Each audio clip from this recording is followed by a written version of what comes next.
इधर राहुल गांधी वोट चोरी की बातें करके इसमें अडानी अंबानी वाला एजेंडा चलाने लगे। उधर नरेंद्र मोदी को देखिए कि उन्होंने कैसे ऐसा सफाई अभियान शुरू कर दिया कि घुसपैठिए ताला लगाकर घरों को छोड़कर भागने लगे। बंगाल में एसआईआर शुरू हुए 2 दिन हो चुके हैं। पीएम मोदी तो पहले ही कह चुके हैं कि घुसपैठियों को हटा देंगे, चाहे बिहार हो या बंगाल। अवैध घुसपैठियों को लेकर मोदी सरकार का विजन एकदम क्लियर है। जब तक एक एक अवैध घुसपैठिया देश से नहीं निकाल दिया जाता, तब तक दम नहीं लेंगे। पीएम मोदी के इसी कमिटमेंट से बंगाल की ममता सरकार हिली हुई है। ममता बनर्जी ने तो एसआईआर के खिलाफ कोलकाता की सड़क पर विशाल जुलूस तक निकाला। ममता बनर्जी का कहना है कि चुनाव आयोग की मिलीभगत से बीजेपी लोगों का लोकतांत्रिक अधिकार छीनना चाहती। उन्होंने कहा कि जान दे दूंगी, हक छीनने नहीं दूंगी, लेकिन हक अपनी जगह पर, हकीकत अपनी जगह पर। आज हम आपको वो ग्राउंड रिपोर्ट दिखाने जा रहे हैं जिसमें बंगाल में संदिग्ध घुसपैठिए अपने ठिकाने छोड़कर खुद भाग रहे हैं। जब चुनाव आयोग की स्पेशल टीम ने बंगाल के हर इलाके में घर घर जाकर समीक्षा करना शुरू किया, तब से बंगाल में रह रहे अवैध घुसपैठियों में खौफ है। आपको तस्वीरें दिखाता हूं। यह कोलकाता का न्यू टाउन इलाका है। कोलकाता से 15 किलोमीटर दूर बसाया गया स्मार्ट सिटी। न्यू टाउन एक उभरता हुआ आईटी सिटी है जिसे भारत सरकार ने सोलर सिटी और स्मार्ट ग्रीन सिटी के रूप में विकसित किया है। लेकिन इसी चमकते शहर के बीचों बीच संदिग्ध अवैध बांग्लादेशियों ने बस्ती बसा ली, आरोप लगता है। और यह कोई छोटी मोटी बस्ती नहीं है, इसके अंदर जाने पर रास्ता तक आप भटक सकते हैं। इतने बड़े इलाके में संदिग्ध अवैध बांग्लादेशी यहां रह रहे हैं, यह आरोप लगता है। कोलकाता के स्मार्ट सिटी में बसी इसी बस्ती में कई अवैध बांग्लादेशी तो 10-12 साल से रह रहे हैं कहा जाता है। और यह बात यहां रह रही कई महिलाओं ने कबूल की है, जो कि बांग्लादेश से घुसपैठ करके यहां पहुंची हैं। हैरानी सिर्फ इस बात की नहीं है कि ये लोग बांग्लादेशी होने की बात खुद मान रहे हैं, बल्कि हैरानी तो इस बात की है कि इन लोगों के आधार कार्ड तक बन चुके हैं। यानी इनमें से कई लोग तो वोट भी डाल रहे होंगे। इन्हीं फर्जी वोटर्स को हटाने के लिए एसआईआर हो रहा है बॉस। बांग्लादेश से अवैध तरीके से भारत में आई और फिर न्यू टाउन इलाके में रह रही एक महिला ने नवभारत के कैमरे पर क्या खुलासा किया, आप सुनिए। बॉस कैमरे पे बता रही है। দিদি আপনি কদিন আছেন এখানে? আমি এই 10-12 বছর হচ্ছে। আপনি কোথা থেকে এসেছেন? বাংলাদেশের থেকে। কিভাবে এসেছিলেন এখানে? আমাদের ওদিন নদী এলাকা ওই বন্যায় বুড়ি গেছে, তাই আমরা এখানে চলে আসি। কাটাতার কি পার করে না নদী পার করে? নদী পার করে আসি। তো কোনো নথি বা কিছু ছিল না যখন এই দেশে এলেন? না।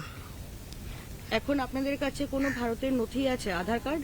আমার একটা আধার কার্ড আছে, এইখানে ছেলেটা স্কুলে ভর্তি করে দিলাম, তো ভর্তি হচ্ছিল না বলে ওইখান থেকে করে দিয়েছে। আচ্ছা, আর কিছু নেই, ভোটার আইডি টাইডি কিছু নেই।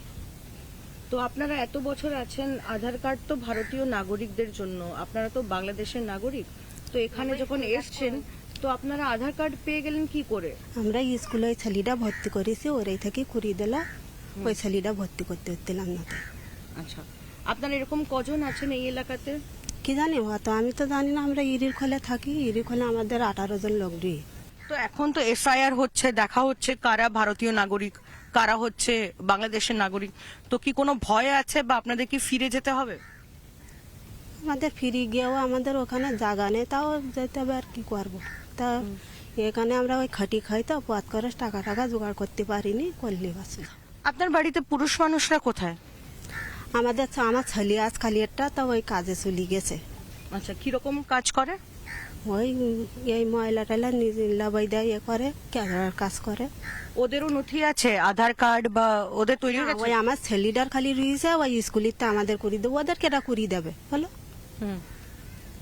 তো এখন কি ভয় আছে এসআইআর জন্য?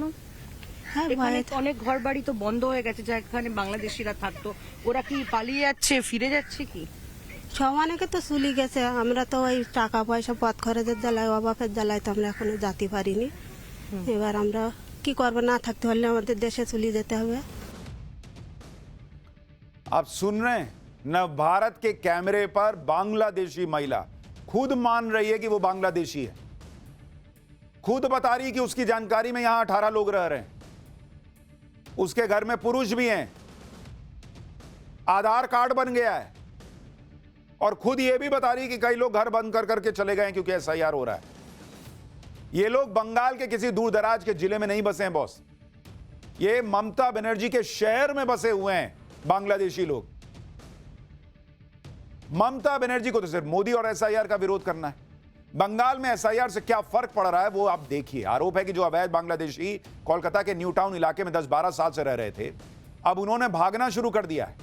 ये वो संदिग्ध अवैध बांग्लादेशी बताए जा रहे हैं जो एसआईआर के खौफ से अपना सामान पैक करके भाग रहे हैं।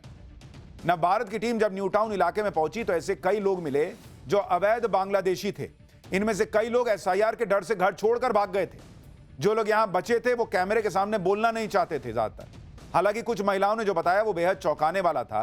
सुनिए जरा। আপনি কি বাংলাদেশ থেকে এসেছেন? হ্যাঁ, আমি বাংলাদেশের থেকে আইছি। তো আপনি আসলেন এখানে কি করে, মানে কাঁটাতার পার করে এসেছেন না কি করে এসেছেন? হ্যাঁ, আমরা যখন আইছিলাম আমাদের দিকে আলা ছিল, ডুবে গেল, সেখানে আইছিল। আচ্ছা, তো আপনাদের কোনো ডকুমেন্টস বা কিছু? না, আমাদের নথি? ডকুমেন্টস কোনো কিছু নেই। এখানে ভারতের আধার কার্ড বা হচ্ছে ভোটার আইডি কিছু আছে আপনাদের? আমার ভোটার কার্ড নেই। আর আধার কার্ড? আধার কার্ড একটা আছে, বাচ্চা স্কুলে ভর্তি করার জন্য। হ্যাঁ, বাচ্চা সরকারি স্কুলে পড়ে, তার ছেলে জন্ম সার্টিফিকেট আছে এখানে, তাছাড়া আর কিছু। তো আপনাদের তো কোনো নথি ছিল না, তো আধার কার্ড হলো কি করে? হুম, আধার কার্ড? মানার আধার কার্ড করে দিল স্কুল থেকে। ওরা করে দিয়ে? হ্যাঁ, স্কুল থেকে মানা করে দিল। স্কুলে ছেলে মানা পড়ে তো এখান থেকে করে দিল। তো আপনারা এখানে কজন? आप देखिए लोग खुद बता रहे हैं भाई कि कैसे तार फांद फांद के, बॉर्डर फांद फांद के ये लोग घुसे हुए हैं बांग्लादेशी। आधार कार्ड बना हुआ है मान रहे हैं, वोटर कार्ड कैमरे के सामने तो नहीं मान रहे, पता नहीं बना है नहीं बना है। और जो लोग कहते हैं कि नहीं आधार कार्ड नागरिकता का पहचान माना जाना चाहिए, वो देखें आधार कार्ड के हिसाब से वोटर आईडी बनेगा तो क्या होगा। कोलकाता के न्यू टाउन इलाके की इस बस्ती में कई घरों पर ताले लटके हुए हैं। न्यू टाउन इलाके में पहुंची हमारी संवाददाता पूजा मेहता की ये एक्सक्लूसिव रिपोर्ट देखिए। कि एसआईआर के डर से जो है एक के बाद एक बांग्लादेशी परिवार जो अवैध तौर पे यहाँ पे रह रहे थे वो पलायन कर चुके हैं। हम आपको दिखा रहे हैं हमारे पीछे जो घर है वही किसी बांग्लादेशी जो है परिवार यहाँ पे रहता था अवैध तरीके से, कई सालों से रहता था। लेकिन अगर आप देखें तो अब वो पलायन कर चुके हैं, यहाँ पर ताला लग चुका है। स्थानीय लोग बताते हैं कि इस घर पर वो बांग्लादेशी परिवार रहता था, लेकिन अभी एसआईआर की दहशत से जो है वो यहाँ पर पलायन करने को मजबूर हुए हैं, क्योंकि उनको लगता है कि एक तरीके से यहाँ पर अब ये देखा जाएगा कि कौन कौन स्थानीय लोग नहीं है या फिर भारतीय नागरिक नहीं है। लेकिन इस पूरे इलाके में बड़ी संख्या में बांग्लादेशी नागरिक और परिवार जो है यहाँ पर रहते थे। यह हाल सिर्फ कोलकाता के न्यू टाउन इलाके का नहीं है। एसआईआर शुरू होने के बाद पूरे बंगाल में अवैध घुसपैठियों में भगदड़ मच गई है। बंगाल के उत्तर 24 परगना में बीएसएफ ने 48 बांग्लादेशी नागरिकों को पकड़ा है। ये सभी वापस बांग्लादेश जाने के लिए सीमा पार कर रहे थे। इनमें से ज्यादातर अवैध बांग्लादेशी बंगाल में रहकर मजदूरी का काम कर रहे थे, लेकिन एसआईआर शुरू होने के बाद से यहां से भाग खड़े हुए। अब पश्चिम बंगाल के बर्धमान जिले की तस्वीर देखिए। यहां तालाब के पास सैकड़ों आधार कार्ड बिखरे हुए मिले हैं। ये आधार कार्ड एक बोरे में भरकर तालाब में फेंके गए थे। कहा जा रहा है कि किसी ने रात के अंधेरे में 3 बोरियों में आधार कार्ड और दूसरे दस्तावेज तालाब में फेंक दिए। इसे लेकर बीजेपी और टीएमसी आमने सामने हैं। बीजेपी ने इसे एसआईआर के डर से फेंके गए फर्जी कार्ड बताया है, जबकि टीएमसी ने नकली बताकर फेंके जाने की बात कही है। इधर एसआईआर से बंगाल के घुसपैठियों में हड़कंप मचा है, उधर टीएमसी के अंदर भी खलबली बढ़ गई। टीएमसी ने बंगाल के चीफ इलेक्टोरल ऑफिसर को लेटर लिखा है। टीएमसी ने आरोप लगाया कि बंगाल में एसआईआर को लेकर मुख्य चुनाव आयोग कुछ कह रहे हैं, जबकि जो लिखित आदेश है उसमें अलग नियम है। टीएमसी का आरोप है कि 27 अक्टूबर को ज्ञानेश कुमार ने बताया था कि एसआईआर फॉर्म में अंकल और ब्लड रिलेटिव्स को जोड़ा जा सकता है, लेकिन अब जो लिखित आदेश है उसमें केवल पेरेंट्स और ग्रैंड पेरेंट्स का ही जिक्र करने की बात है। टीएमसी कह रही है कि इससे ग्राउंड में बीएलओ के बीच कंफ्यूजन बढ़ गया है। कंफ्यूजन बढ़े ना बढ़े बॉस, इस देश में घुसपैठिए बढ़े हुए हैं, ये एक सच्चाई है। और अभी एसआईआर के नाम पर देखिए कैसे घुसपैठिए भाग रहे हैं, और उसके बाद इस एसआईआर का विरोध होता है। अपने देश में घुसपैठिए बैठे रहें, ये अच्छा लगेगा किसी को, लेकिन चल रहा है।